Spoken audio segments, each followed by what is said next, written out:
দেখেন যে তারা চাঁদাবাজি বলে। এই আলিয়া মাদ্রাসায় শিবিরের ছেলেরা চাঁদাবাজি করতেছে, সাংবাদিকরা গেছে, সাংবাদিকদেরকে মার দিয়েছে। আপনারা দেখেছেন যে তাদের একটি হলে ওদের ছাত্রী সংগঠনের শিবিরের সে যে ভিপি হয়েছে বেগম ছুপিয়া কামাল হলে, সেইখানে যে ক্যান্টিন চালায়, সেই ক্যান্টিনে গিয়ে খাবার কিনে বলতেছে যে এই ভর্তার মধ্যে, মাছের ভর্তার মধ্যে পাথর। এখন পরবর্তীতে ওরা হতবাক। পরবর্তীতে তারা দেখলো যে ভর্তাই কিনে নেয় সিসি ক্যামেরায়। এখন কেন হলো?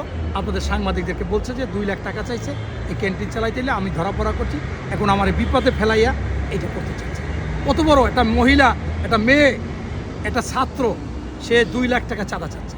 আপনারা দেখেছেন যে কক্সবাজারে গতকালকে মাইকিং করেছে, মসজিদে মাইকিং করে এই জামাতের লোকদেরকে ধাওয়া করেছে। 200-250 বিঘা সম্পত্তিতে যাইয়া মাটি ভরাট করতেছিল, যেটা আওয়ামী লীগের জায়গা, কৃষকের, সেই কৃষকের ক্ষেতের উপরে যেখানে কৃষি আছে, সেইখানে তারা কৃষকের উপর কি নির্মমতা। তারা বলতেছে এটা আওয়ামী লীগের, বলছে আমরা নিয়ে নিছি।